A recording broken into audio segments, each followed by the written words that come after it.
Olá, você sabe exatamente o que faz um oficial de justiça? Acredita que o oficial de justiça é um mero entregador de papel, aquele que leva a comunicação dos atos judiciais apenas? Pois eu venho aqui esclarecer a atividade funcional e importante na efetividade jurisdicional. O juiz, ao decidir um conflito, uma briga no processo judicial, lá com a sua caneta, ele define ali a decisão, a solução. Só que esta solução, no mundo abstrato, lá no processo, precisa ser colocada no mundo dos fatos, precisa se tornar realidade. E como que isso acontece? Quem faz essa decisão se tornar real? Nós, os oficiais de justiça. Eu sou Claudete Pessoa, sou presidente da Associação dos Oficiais de Justiça do Estado do Rio de Janeiro e venho aqui trazer importantes esclarecimentos para a população, porque os oficiais de justiça integram uma categoria que está se tornando cada vez mais invisível. Sendo que nós diariamente sofremos aí um risco absurdo. Infelizmente, o oficial de justiça é uma atividade de risco e isso precisa ser falado. Ao ingressar na comunidade, ao chegar na casa do cidadão, esse cidadão, ao receber o oficial de justiça, a primeira coisa que ele recebe é uma notícia ruim. Raramente a notícia é boa. Seja autor, seja réu, o jurisdicionado é uma pessoa com problemas. É uma pessoa estressada, que não conseguiu resolver o seu problema e por isso teve que recorrer ao judiciário.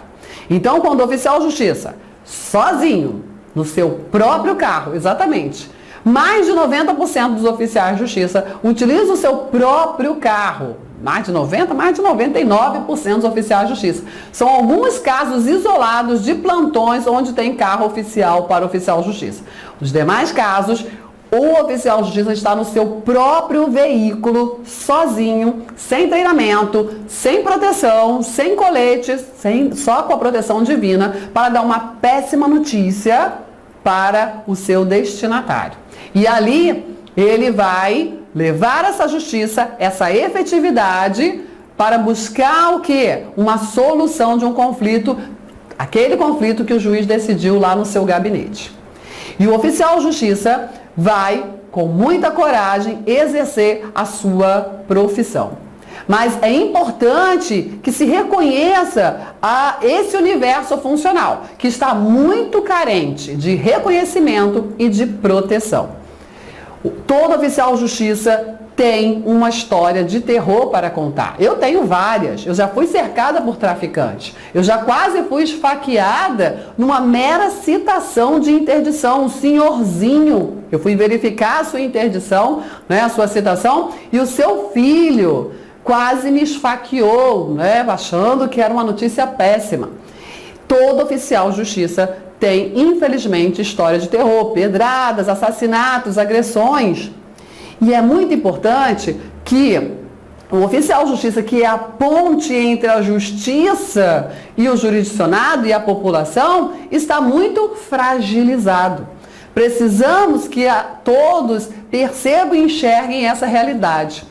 A imprevisibilidade da reação do cidadão brasileiro ao receber a péssima notícia, numa ordem de despejo, numa ordem de prisão, numa reintegração de posse, numa busca e apreensão, isso, nas atos coercitivos, mas às vezes só de dar uma péssima notícia, que ele vai ter uma audiência, ele já se transforma numa medida de proteção na violência doméstica. Sim, nós temos casos e mais casos, são casos diários de agressão aos oficiais de justiça e isso não está sendo veiculado na mídia e não está sendo dada a devida importância.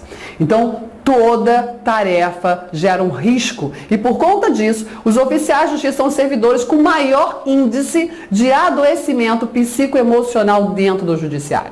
Isso é uma realidade que os tribunais e todo o poder judiciário e toda a população precisa saber, precisa reconhecer e precisa dar o amparo adequado a essa categoria que garante a efetividade da decisão judicial. É importante saber também que essa luta não é de hoje. Essa luta começa desde 2003 e até hoje não somos reconhecidos como atividade de risco. A nossa luta é longa, é justa e precisa ser reconhecida. Somos poucos, é verdade, quando comparado com a categoria dos professores, da segurança, mas por sermos poucos, não podemos ser esquecidos. Precisamos desse reconhecimento justo, porque são pessoas que têm família. Aqui nós temos um caso, um carro de uma colega que foi fuzilada ao cumprir uma ordem judicial. Vários casos. Esse é um exemplo. Colega com poucos meses que assumiu aqui no Rio de Janeiro, Francisco Ladislau, poucos meses ao assumir o cargo, num lugar muito pacato, também foi assassinado numa mera comunicação do processo, não era ato de constrição. Então é importante fazer esse alerta. Contamos com o apoio de todos, porque quem leva a efetividade da decisão judicial é o oficial de justiça, que leva a proteção do Poder Judiciário para a população e está desprotegido. Eu conto com seu apoio e eu conto com a sua divulgação. Obrigada.